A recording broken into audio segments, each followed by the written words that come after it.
Hey, Wolfman here.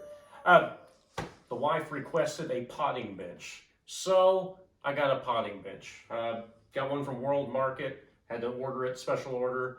I'll leave you a link down below where you can go to order it. Basically got it home, and now it's time to unbox, unwrap, put the whole thing together. I'm guessing this thing may take a half hour to do. We're not going to spend a whole half hour on camera doing it, but I will go ahead and show you how the basics of it go together. We'll take a look at what everything entails. I've got, right at my hand, a drill. I use a drill that has some attachments for it. Has a hex end and also has a Phillips head, which you'll need for this, as well as a box cutter so I can open the box and take off all the packaging in it. So let's take a look and see what's going on here. All right. So this one is natural oil as the color. Let's see. It's always good not to try to cut your own self with the box cutter, so be careful doing that.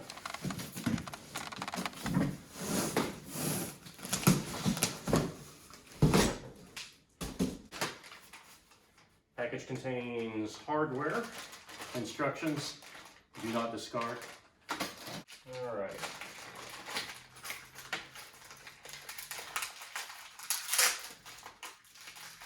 Lots of small parts. A lot of hardware to keep up with. And let's just see how the instructions look. It's been a while since I built one. Parts list. Descriptors. Looks like, and then the easy steps we have here. 1, 2, 3. Oh, it says only 3 steps. Looks like there's about 20 things to do in each step though. Let's see. All right, well.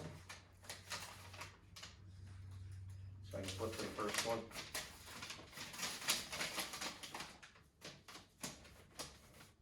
Okay, looks like I'm going to start with Allen screws, large wood screws, Allen bolts, Allen key, Phillips screwdriver.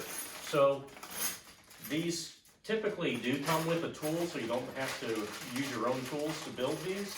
An Allen wrench is usually the only thing it comes with. Screwdriver, you have to provide your own. That's why I prefer having a drill with the attachments. You'll save your hands from trying to turn so many of these little parts, and it's a lot quicker on the go. Just make sure that you don't have it set to where it's going to be too tight or you'll damage the furniture piece you're assembling. Okay, so it says place it on a padded non-marring surface. Looks like we got that under control here. Right panel B down, okay, so right panel B, turn that over, that's the top. G, A, and this is B. Okay.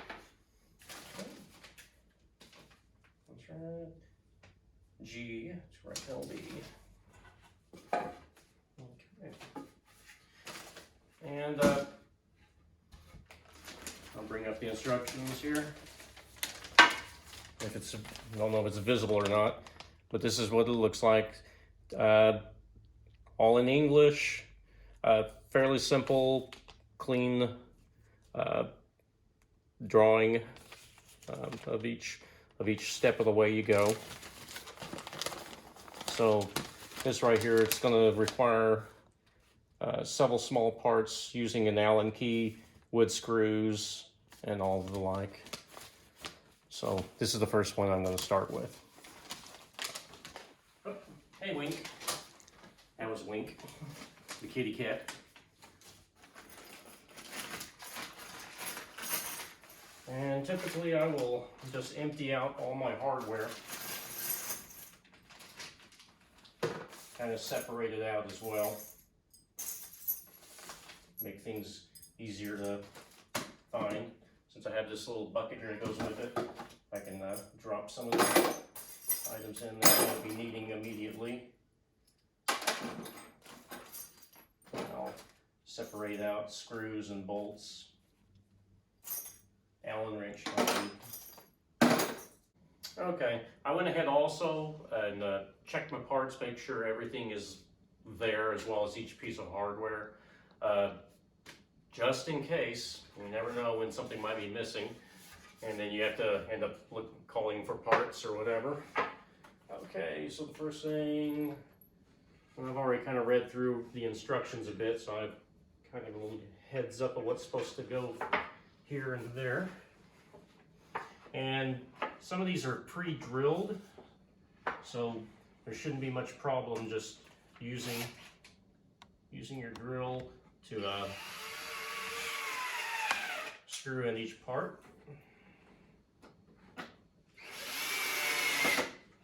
All right, see part C right here.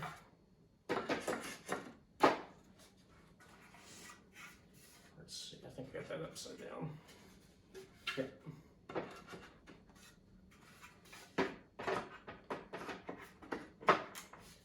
All right, and there is E and F. E is on the bottom. F right here. Okay. Now I'm going to switch out my attachments since these are use the hex. Make sure I got the right hex.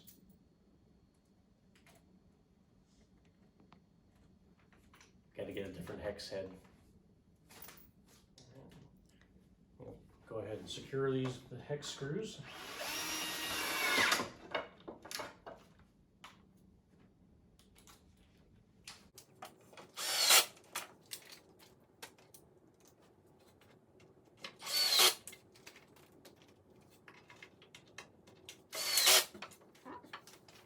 The hex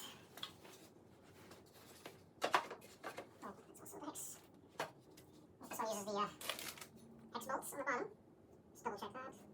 It's right here. Allen bolts, okay.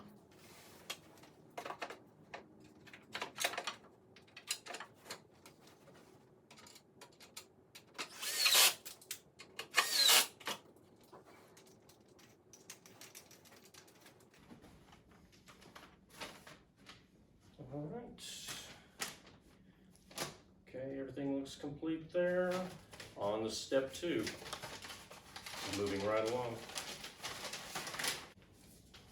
Okay, looks like step 2 is going to be basically just attaching this piece on.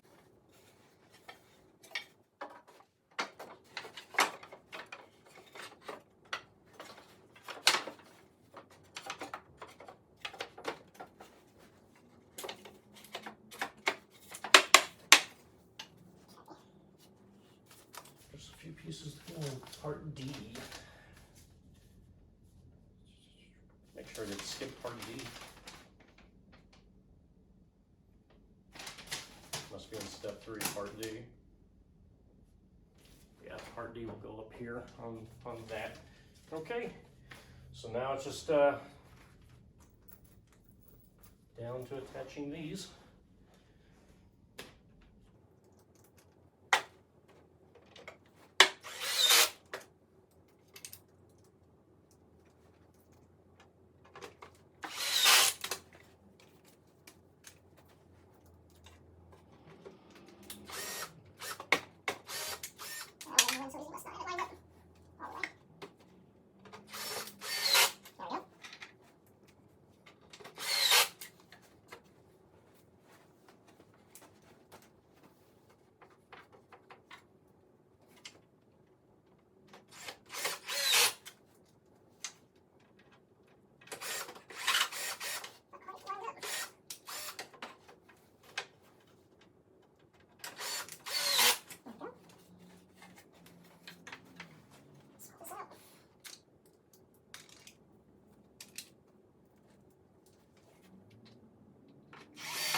Looks like I think I've got everything in step 2 completed.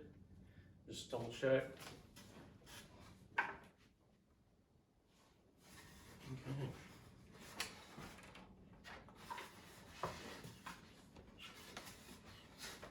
Starting to get there. Yeah. All right. Moving on to step 3 now.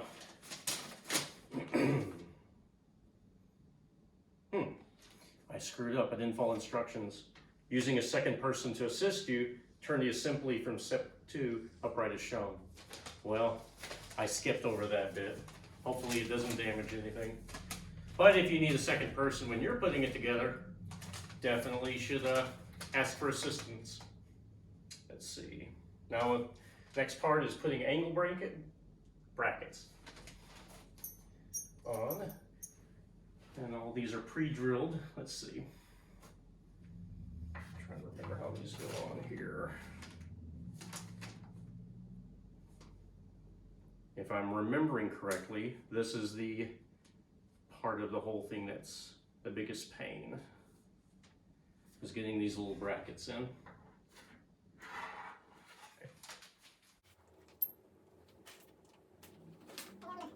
We'll just go ahead. If they go on this way. Check, I'll just do one first. The instructions aren't exactly clear,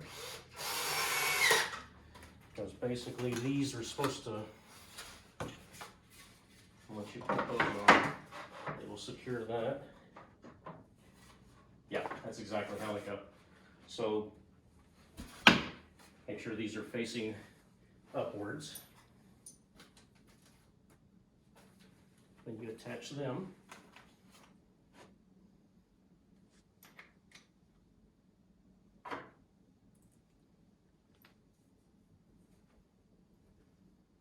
I think I do remember building this once a long time ago and putting them on all upside down.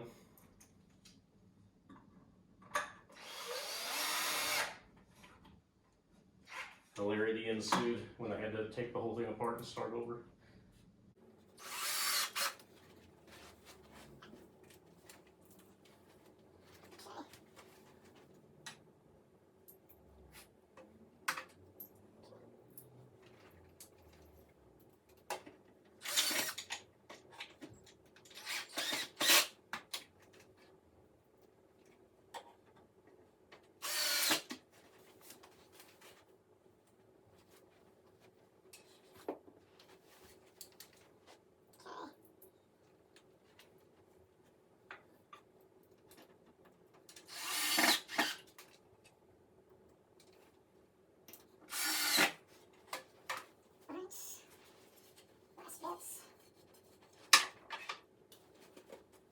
Swap this out again.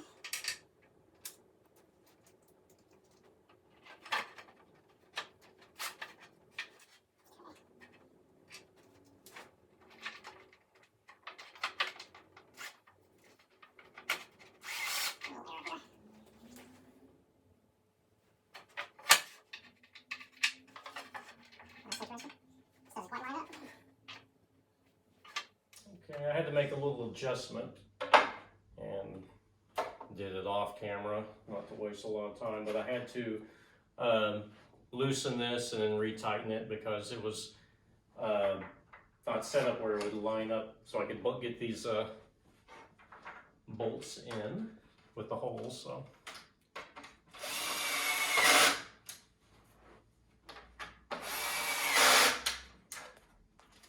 alright, starting to take shape, getting down to the home stretch. Alright,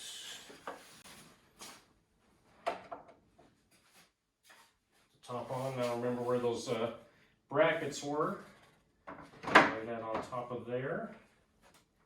You have to go back in and screw every one of those in. This might take a minute.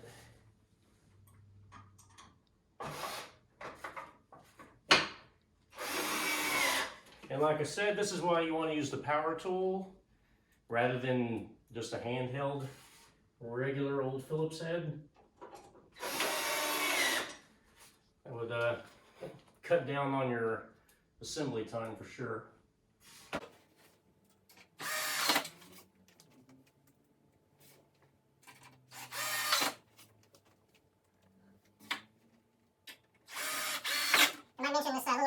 screwdrivers come in handy for a lot of things. One great feature of it has a little headlight on there, so when you're in a little dark spot, it will light it up enough for you to do what you need to do.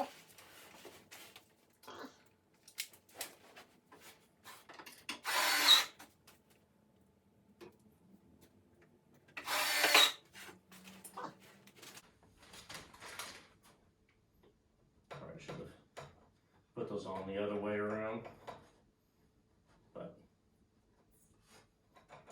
a little glue gun will take care of that. And the last few things, a little tray, and the top part. Now there's also hooks you can use wrong way. And these will can be used for holding a little spade, little gloves, or whatever else you need to use for whenever you're preparing your little plants. And I think that's everything. Now, what this also came with, in case you're going to anchor it, you can, it comes with a couple of anchors, screws, and washers, so you can attach this to the wall so it won't fall over. And one other wonderful feature, the little shelf on there. Let's see. And be careful not to pinch yourself like I did. All right, and that is it. Okay, wasn't too much trouble getting this whole potting bench put together. Recommended, as I said before at the beginning, drill with the attachments. This is a, I hope I'm pronouncing it right, Ryobi. This one right here, cordless, pretty quick charge, nice features on it. The light, which can help you out when you're in a dark spot, trying to drill or screw in anything. And go ahead and grab you a drill and driving kit also. I believe I picked these up at Home Depot. I will link all the parts and tools that I used for assembling this potting bench. And of course, this is the World Market potting bench. When I purchased it, the retail price is about $1.99. Not too bad. You can always get these things on sale. There's usually a coupon. And you know what? Time for a break after doing this, and I'm gonna make myself a little espresso on my own little espresso machine, and I can show you how to do that. I'll have a link below as well. Thanks.